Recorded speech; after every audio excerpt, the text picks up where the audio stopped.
des nouvelles par un cousin de ma femme, avec qui allait se marier avec ma cousine, alors que moi j'allais me marier avec ma petite femme. Et on a décidé en 2 chevaux d'aller voir Rennes-le-Château. Et en 57, je suis parti à Rennes-le-Château. D'accord. Sur une route affreuse, mais Attends, justement, ils vont te reposer la question. bah oui, mais Oui, c'est... non, mais ça tournait pas là encore. Hein. Là, je laisse tourner, mais c'est pas grave. Ah, ça y est, Oui, ça t'as tourne. commencé à tourner. Oui, oui. Ah, d'accord. Non, mais c'est pas un problème, hein. Ok. Ah, Ça, ok. voilà. Bon, bah voilà. Mais vous couperez après, vous couperez. Oui, oui. Bon, bon. Alors ne coupez pas, qu'est-ce qu'il y a là-bas, hein? Bon, ah bon, oui. C'était par rapport à son cul, parce que vous avez un petit point blanc sur votre... voilà, pour pas qu'on voit l'image. Non, mais on le voit pas, parce que là, je suis cadré. Voilà, c'est ça. Bon, bah alors. C'est bon. Bon, bah tout va bien. Hein. Alors expliquez-moi justement comment vous avez connu Rennes-le-Château. Et quelle a été votre impression quand vous Oh, avez découvert merveilleux, j'ai vu un paysage et je savais que j'allais y mourir. Je veux dire quelque Oui. chose. Est-ce que vous pourriez, quand elle pose la question, Attendre attendez la qu'elle ait fin. fini de parler? Oui, parce que vous Attendre attendez la un fin de la petit question. moment, et vous partez. on va Parce que couper sinon, la on va pas question. couper. On enlèvera la J'ai bien compris, je suis trop bavard, il faudrait me le dire. Alors, il faut juste que je Vous attendez puisse juste un petit terminer blanc. ma, D'accord, ma un petit blanc. phrase, ma question. Et Et une si- fois que voilà, vous laissez. D'accord, ça y est, j'ai une compris. seconde. Et si vous pouvez, J'ai un cerveau qui marche encore, vous quand on inquiétez n'entend pas. pas les questions, Oui. si vous pouvez reprendre dans ce que vous dites l'intitulé de sa question. Si elle, vous voyez ce que je ne sais plus quelle était la question. D'accord, Quelle a été d'accord. votre première impression quand vous avez vu pour la première fois Rennes-le-Château? Ma première impression quand j'ai Ma première impression était merveilleuse. D'accord, voilà. J'ai vu un paysage que je n'avais jamais vu dans ma vie. On, Là, il faut reprendre, hein. on Là, tu reprend, reprends. on reprend, mais pas depuis le début. Non, non, on la dernière continue. question. Hein, la Ah, on n'est dernière pas l'un de question. l'autre qui veut. Hein. Alors, Monsieur Pelé, Oui. votre première impression, quelle a... Oh, excusez-moi, du coup, c'est moi qui... Ah bah, si c'est comme ça va pas être terrible. Quelle a été votre première impression quand vous avez découvert Rennes-le-Château pour la première fois? Ma première impression, ça a été un émerveillement. J'ai vu un paysage que j'avais dans ma tête depuis que j'étais né. Je ne sais pas pourquoi, je savais que ce lieu était un lieu qui m'était prédestiné. En devenant propriétaire, il pensait... Bah oui, puisqu'il était à la propriété du curé. Donc il pensait trouver des documents enterrés, cachés, tout ça. Et puis il a vécu sa vie un peu comme un poète. C'est plus un poète qu'un homme d'affaires d'ailleurs. Alors, quelle relation quand même a-t-il eu justement avec Rennes-le-Château, ce monsieur Bution? Amical, quand il avait de l'argent, puis quand il n'avait pas d'argent, notre village il faisait toutes les emmerdes possibles. Couper l'électricité, couper l'eau, etc. Je vous en prie, madame. Parle justement des machins, des fouilles qu'il a fait à l'intérieur Bon. du domaine. Après, je m'arrangerai, on Oui, pas oui, fait oui. l'interview de façon... Et il à- parle aussi, pardon, excusez-moi, Ouais. quand il achète le domaine, dit quelque chose sur Corbu aussi. Il l'a évoqué un petit peu. Je l'ai évoqué. Un peu plus. N'hésitez pas à rentrer dans les détails, mais de façon très concrète. Hein. Parce que c'est vrai que vous avez évoqué... Bon, si vous saviez toute la vérité, vous seriez on ne sait effrayé. pas- Voilà, on ne sait pas qui il est. Ouais. Moi, je ne connais pas Eh oui. cette histoire-là, donc c'est vrai que vous me donnez des réponses, mais on va reprendre. Il faut que ça soit du concret. Vous me racontez l'histoire. Bien sûr. Moi, je vous pose des questions. Alors, ce monsieur Bution, en devenant propriétaire, c'était pour quoi? Chercher à découvrir, à percer le mystère? Bah, monsieur But. Donc là, voilà, monsieur Il y a un Bution point a cherché Voilà, à percer d'accord. le mystère. Bon, allez, je vous écoute. En quoi consistait le mystère aussi, en quoi consistait le mystère? C'est bon. Allez, on reprend. Donc, alors, une fois que M. Bution devient propriétaire de ce domaine, qu'est-ce qu'il va chercher à percer ce mystère? Monsieur Bition, quand il achète le domaine, pense qu'il y a un secret et il se met à faire des fouilles dans la propriété, aux alentours de la propriété. Il n'a plus de sous et se trouve dans une position financière des plus dramatiques. On lui coupe l'électricité, on lui coupe l'eau et il continue à chercher. Et un jour, un ami qui tenait un grand, comment on appelle ça, un grand magasin d'électronique à Quillan, lui propose de lui acheter la propriété. Et il vient avec une mallette remplie de pognon. Mais M. Corbu, M. Bution ne veut pas. Il ne veut pas encore céder.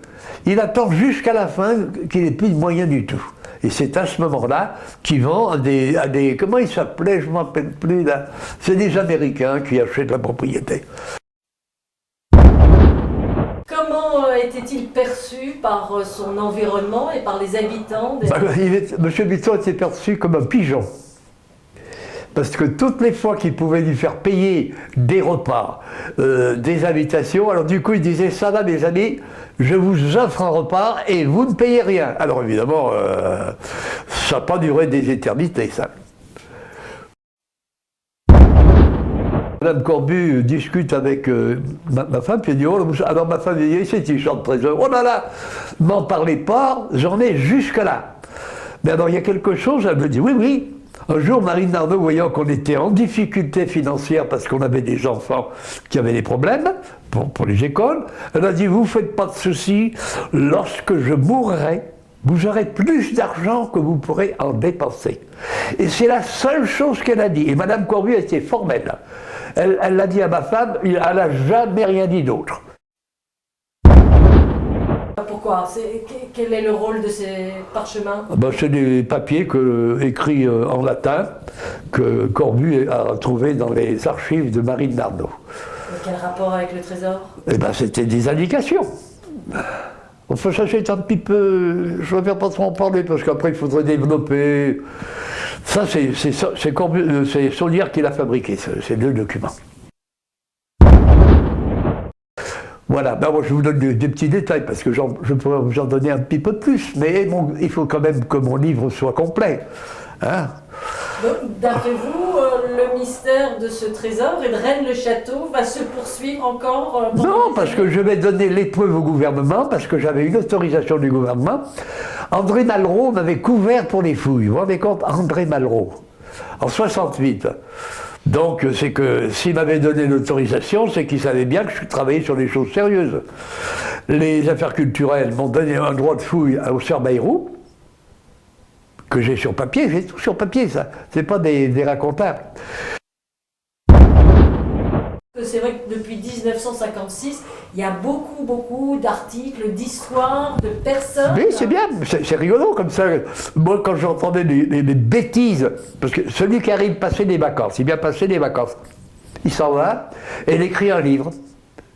Parce que dès qu'ils arrivent ici, ils écrivent un livre. C'est d'ailleurs incroyable. Et chacun dit ça me tirait, mais c'est sympathique. Moi, j'ai trouvé sympathique. Maintenant, il y avait des hypothèses qui n'étaient pas debout. Hein? Ah non, c'est pas ça, non, c'est pas fait. Bon, donc tu parles de l'une et de l'autre. Oui, chef. Voilà. Non, mais... Oui, chef, je peux enlever ma main? Ah bon. On va voir après, vas-y.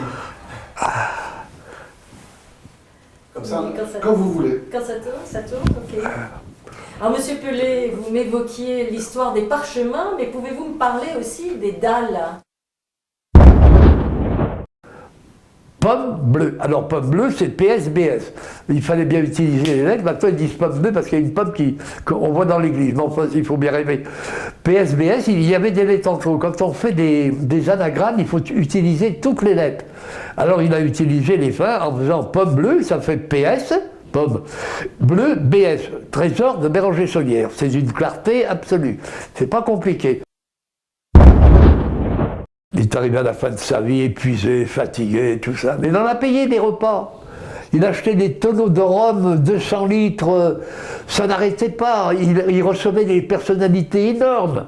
On pense qu'il a reçu des personnalités d'Autriche, mais on n'a pas de preuves. Hein, c'est des hypothèses. Comme il a reçu la chanteuse, la grande cantatrice Emma Calvé, c'est pas sûr. Mais enfin, ça fait une belle hypothèse, c'est joli. Mais il a donné une pièce d'or à tous les habitants de Rennes-le-Château. Tous les habitants. Pour une première communion, tout ça. Moi, j'ai vu les pièces. Bon, c'est des pièces classiques, hein, c'est pas des pièces historiques, c'était des louis d'or, des Cérès. Et toutes les familles en donnaient une. Alors, les gens étaient contents, en fait. On a écrit beaucoup d'histoires sur lui, mais moi j'ai eu par des amis qui connaissaient bien la Rivière de campagne, que l'histoire, quand il l'a confessé, il en était malade pendant des années, c'est pas vrai. Il était en colère parce qu'il lui a raconté quelque chose qui ne lui plaisait pas. Mais il lui a donné une extrême onction, simplement 2 jours en retard, c'est tout.